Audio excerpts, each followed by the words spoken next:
Today we'll be working on a 2014 Ford Escape, and this is the 4-cylinder non-turbo model. It's kind of the base model, but it still has 4-wheel disc brakes.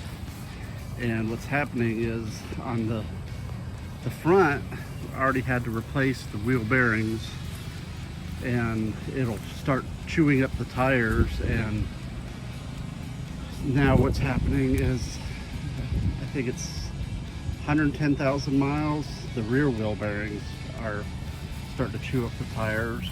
And I think I could tell it's like wandering on the road a little bit, where the bearings are allowing the car to move around too much. So we'll be working on the rear wheel bearings, and you have to take the brakes apart. Do the rear disc brakes and the front disc brakes. So I'll walk around. It's in pretty good shape right now, so we'll get started. Okay, I got all of my tools together that I think I'll need, which is floor jack, jack stands for safety, Torx bits, the brake shoes for the front. At least the delivery guy's supposed to be bringing the rears and the bearings, just an impact wrench to speed things up, WD-40 in case, and a socket set with basic tools and sockets in it. So we'll get started. So for the rear axle on the 2014 Ford Escape, I ordered new axles, which you can see is a hub and axle built together, and we'll take a look to see what they look like.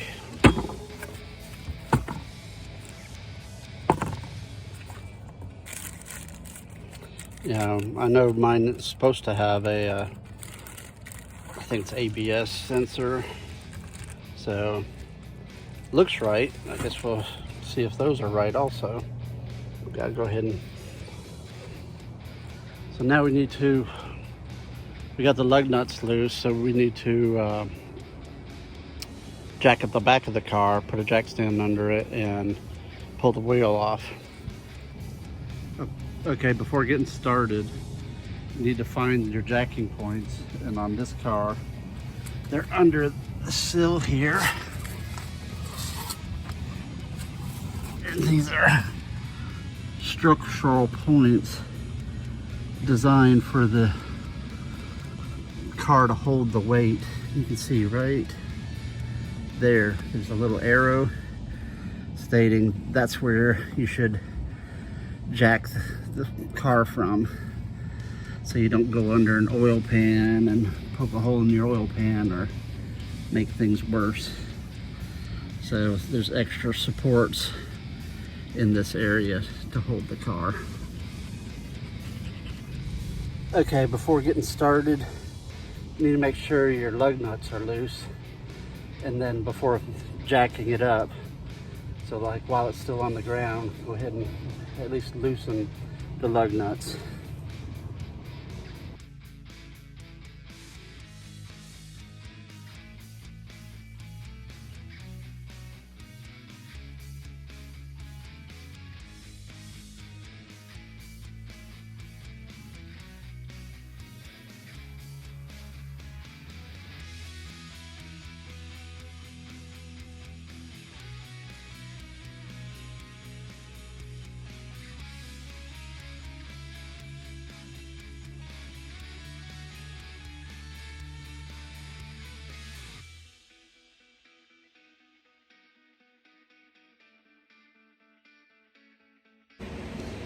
Okay, let's just take a look at the brake shoes after 110,000 miles.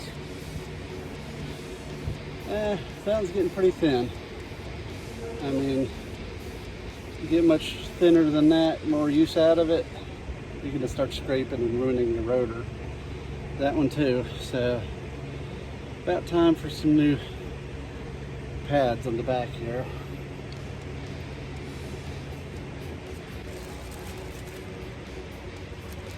So what we have to do is take this bracket off, which is the caliper bracket. There's two big bolts on the back here. Take that off. And then take the rotor off. And then there's a wire. It's a, I think it's an ABS wire here. What's up?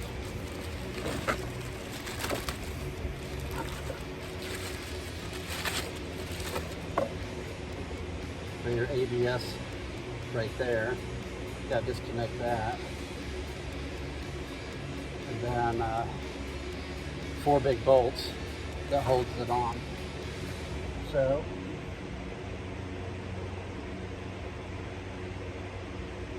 and they're special.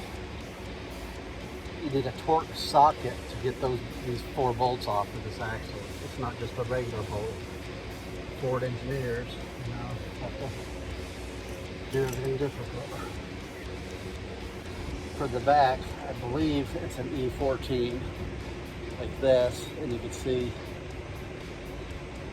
that that's the type of bolt on the back of these axles. But first, we got to take caliper bracket off, rotor, and then we can get to it.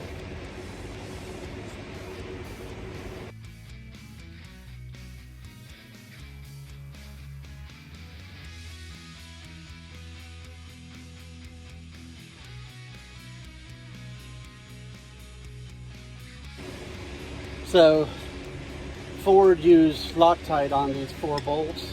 You know, obviously if they come loose, your wheel's gonna go flying off. So, and there's also a little bit of thread showing on where it went through the hub and sticks out on this side.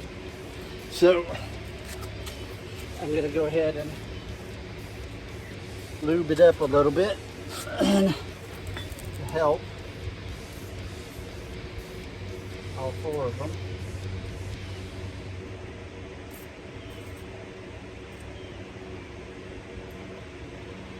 And then I got my breaker bar. See if I can get them off for that. It's really difficult because it's inside of this housing. So it's hard just to get the socket on them. Can't see anything.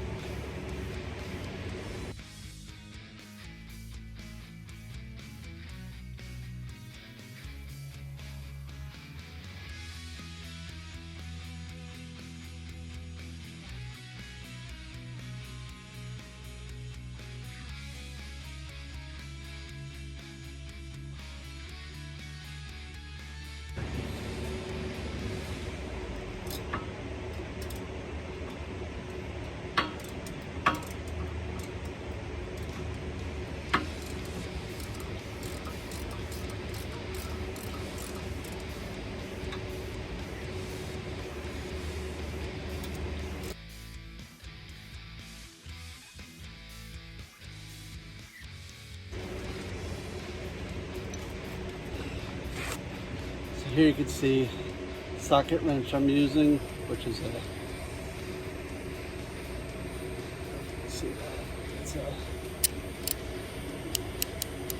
E14, and that's what the bolt looks like. So they're difficult to get at.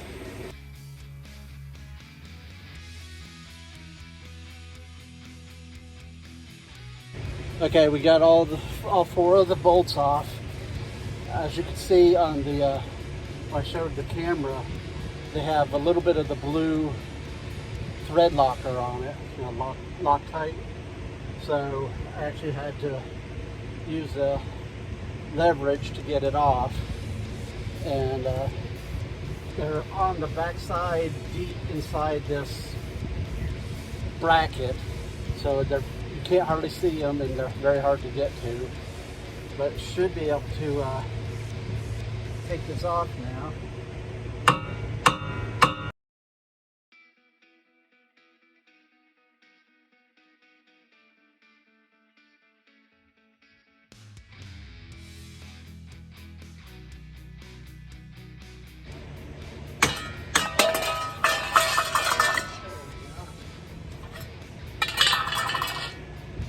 see, it's been rusting in place for, let's see, 14, 25, so it's 11 years.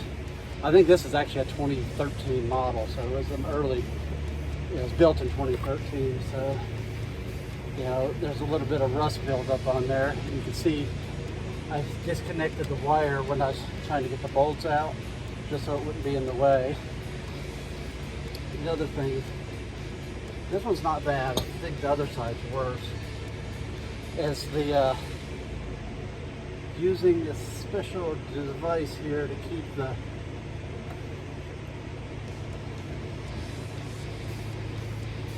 the caliper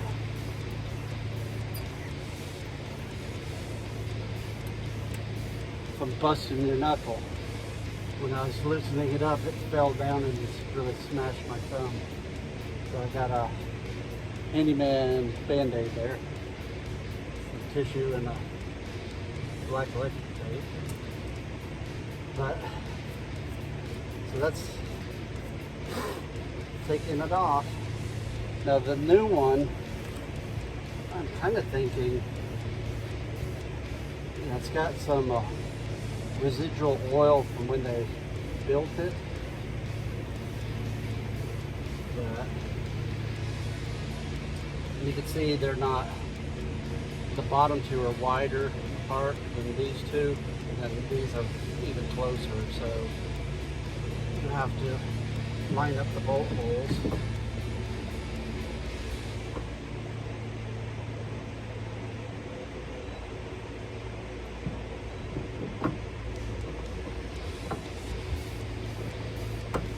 It actually went in pretty nice, you know, where it was rusted. This one's not as difficult to get in there. I already knocked the layer of rust off right there, so it goes right in. So time to put it back together.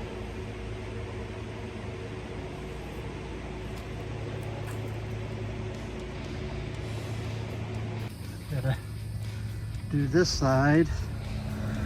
Pull the brakes off of it, and then I'm going to pull the hub off and replace the hub on this side too.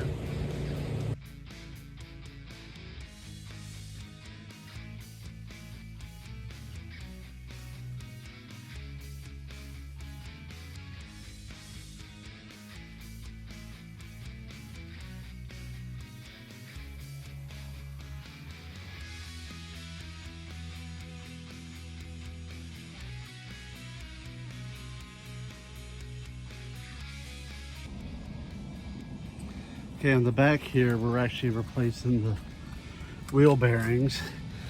And when you replace the wheel bearings on these cars, you have to replace the whole hub. It's built as a unit. And you can see, here's the old one. And there's no taking it apart. And this is the wire connector. And you can see here what it looks like, where the 4 bolts are. You can kind of see how deep this is. Makes access to getting these 4 bolts into the hub more difficult. And then the brake is pretty much like the front brakes. It's not too difficult. It has this extra cable for park and brake, but it's not too difficult. But we'll have to put this back together. So we gotta remember to put the shield on.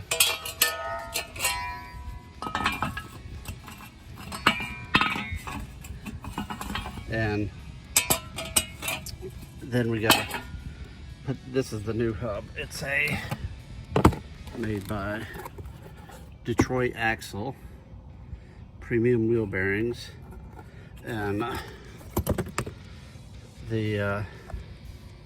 it's nice and smooth. Let's see if it compares to this one.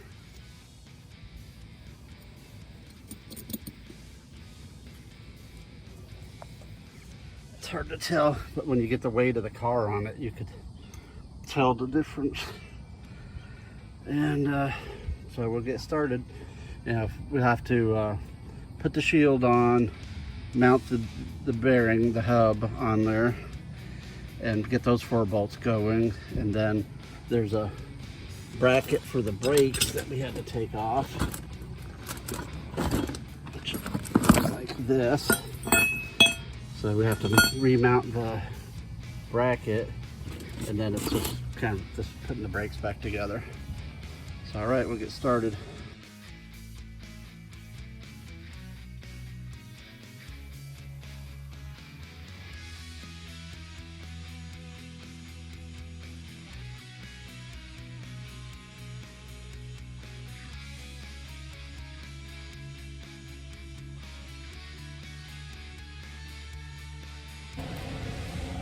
Okay, the back is a little bit different when you get to the point of trying to compress the piston in.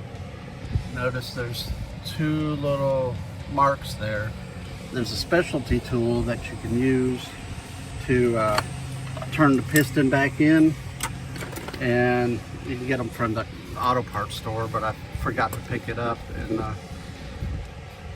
another way to do it, if you don't want to bother with the specialty tool, is taking a pair of pliers or needle nose, and you stick them in those 2 little holes. And it's gonna be hard to do with holding the camera, but you can see you put it in there and then you turn the needle nose. So let me mount the camera and we'll continue with the brake install.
Okay, we're getting started to put the rear wheel bearing hub back on the 2014 Ford Escape. You can see this is the mounting bracket that it mounts to. It's fairly deep, so it's kind of difficult to get to the back side to get the bolt through into the hub. Here's the old hub. You can see there's a wiring connector, which I have disconnected right now. And we'll set that old one aside. And there's the new one. And we have to remember to put it back in the right order. Let's move that out of the way for now. This is the parking brake, has a cable on it, so it can be difficult also. So you can see the plate has lots of holes on it, and you need to get them lined up. On mine, there's a slotted over here, and then these other holes line up, and then this cut out of the pie goes where the caliper is. So, which is the brake pads, caliper mount, the spring for the pads. That's going to be later. And then you should have 6 bolts and 2 caps. 2 caps is for the brakes. And if you look at the bolt heads, you can see that the brake caliper has regular bolts, and the hub has these Torx type bolts. So put those over there for that. And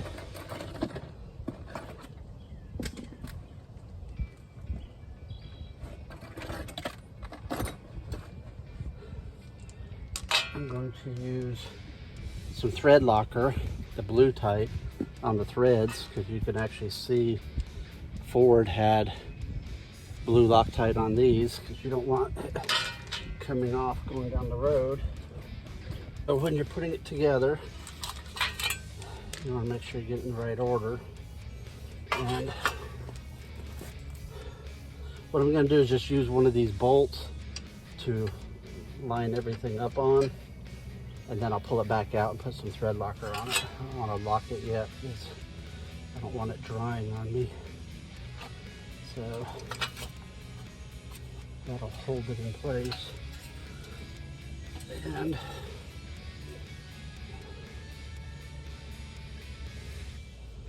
see if we can get this in there all at once.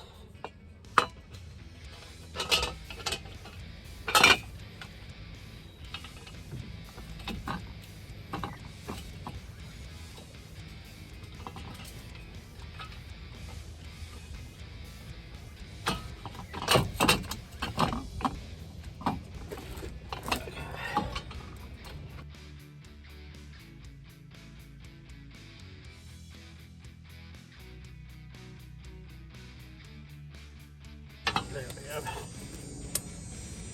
That one started.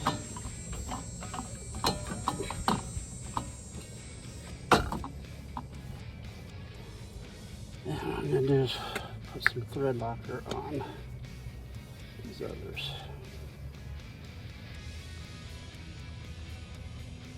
You want to use the blue, which is still removable. The red is like super tight.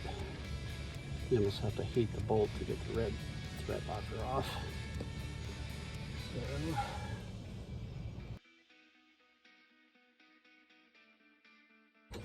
and it's so tight on the back side, it's hard to get your fingers in there to even get it started.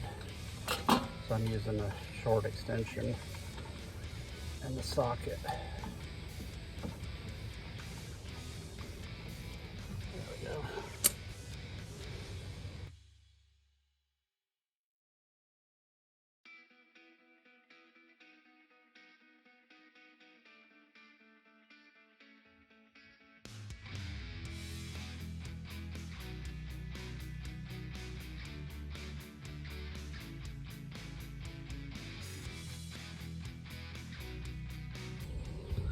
Okay, to mount the caliper back again, you got to put the drum or the rotor on, and then you have your bracket here that mounts behind it and over the rotor. So you got to remember to get the rotor on. And I'm just going to put a little dab of thread locker on these bolts, just so they won't go anywhere.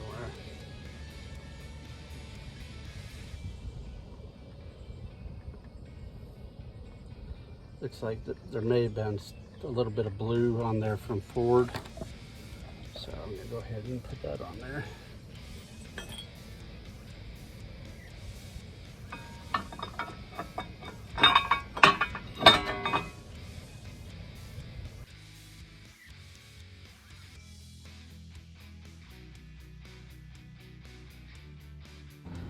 Okay, to install the rear brake pads, you have to get the piston to return in, because these pads are much thicker than the old ones and they won't fit, plus the rotor, so got to go a long ways to get them in. You can get a special tool to do this, and it'll fit right in here, and it'll screw this back in. Just see these two little holes here in the piston. It has to rotate and to return it back down in the cylinder. And I don't have the tool, so I'm going to use a pair of pliers to turn it down in.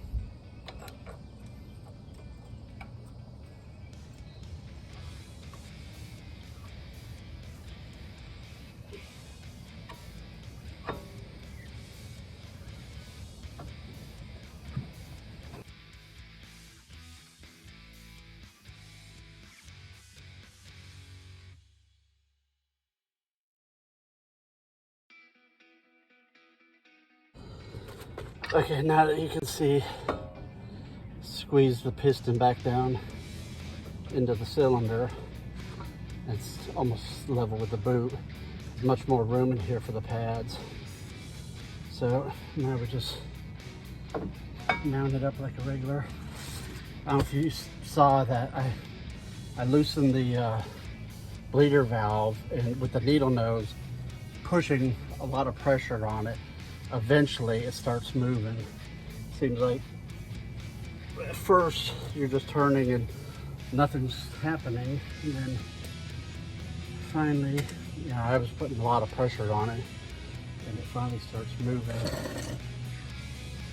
So next is the brake pads. Spring one goes inside, and I like to just put them on there in place.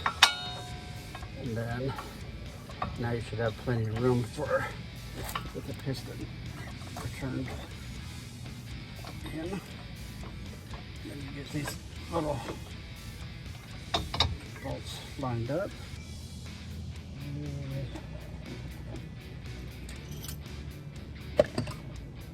This is a, what is this? Number 7mm Allen head.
Around and put your little bleeder boot back on, and each of those have these little plugs. Just put back on.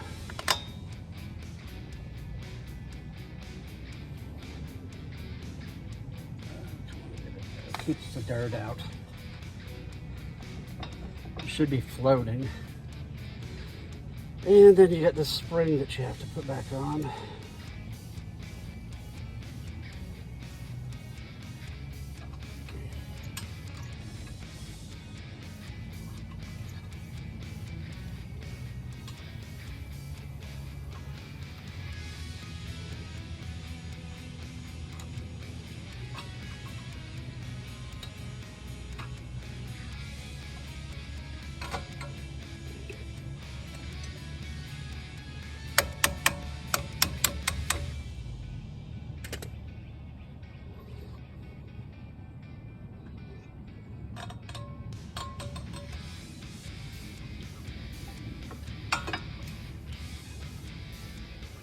And don't forget, when you're doing the wheel bearing, you have to reconnect your wire connector here.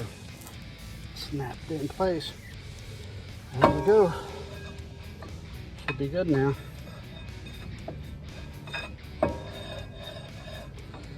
All right, so I replaced the hub and the bearings, and then while you have to take it all apart, I went ahead and replaced the brake pads.